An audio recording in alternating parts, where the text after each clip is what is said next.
yeeg Mamadou Mouhamed Ndiaye. jërë ngeen jëf kuy seet ba ca biir coronavirus bi umpalewul ak malakal mawti ndax li muy faat bari na ci réew mi ubbi l'observateur ñeen fukki doomi aadama ak juróom-ñeent faatu nañu ci réew mi ci mbas mi fan yi ñu génn keroog samedi rek l'observateur nee nañu xamle nañu fukki bakkan ak ñett yu corona bi jël soleil national nañu du ci samedi ji rek waaye ci samedi ji ak ci gaaw bi maanaam week-end bi li ñu am ci réew mi ci ay cas coronavirus am ko ci ay cas de décès mosu fee am juróomi téeméeri cas coronavirus ak juróom-ñaar fukk ak ñett yu ànd ak ñaar fukki décès yu manqué benn week-end record la ko journal bi tuddee Vox Populi nañu 19 décès 33 cas graves 573 cas corona yu yees lii mooy bilan mbas mi ci week-end bi Les Échos nañu moom koy wopp ji mi ngi fàtt lu mu mën di dem ci réew mi di gën di yokk di gën di law 19 décès ci benn week-end ñi coronavirus bi tëral ci réew mi ba ñu nekk ci loxoy docteur yi mu di malade yi nekk sous traitement yéen a kay bi nee nañu seenub lim bu doon benn la yokk na ba ci fukk ak juróom benn ci ñeen fukki fan yi ñu génn Le Quotidien nañu génn gu ñu ci mball gi ndax guddi yu ñu toll service d'urgence yi dañoo boolee fat ak fot ak fees dell li ñu yenu àttanatuñ ko professeur Moussa Diarabé njiital SAMU national di ñu wax ci journal Le Quotidien ne dafa am ay cas garaaw amit ay cas sévère li nekk ci centre de traitement yi ci ay cas sévère nee na jege nañu ñetti téeméer waa SAMES dik syndicat gu jabote ay fajkat ci réew mi ñoom li ñu jàpp moo di communication buy deng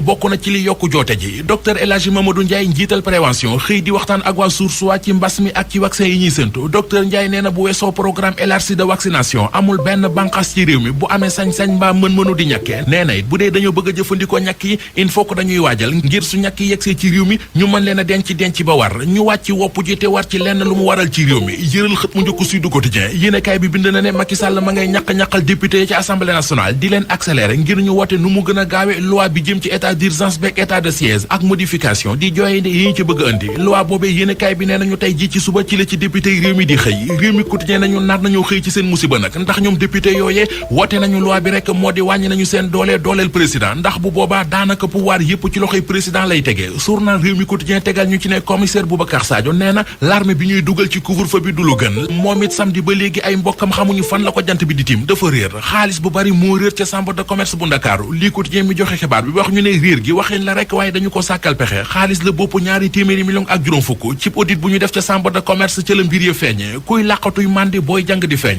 loolee tigi moo dal ñi ci l'Observateur ubbil yéenekaay bi ay doomi diw maanaam fils à papa ay xale yu jigéen yu am jëkkër ak i diplomate journal bi nee nañu ñoo organisé woon ab piscine party ci Almadi ci digg jamonoy état d'urgence gi nag sàngara jaak musique baak tuxum chicha yi lépp doon jàllaañoo gendarmerie bu Ngor moo fa wàcc arrêté leen jàpp ci ñoom ñeen fukk tey ji ca lañ leen war a defeere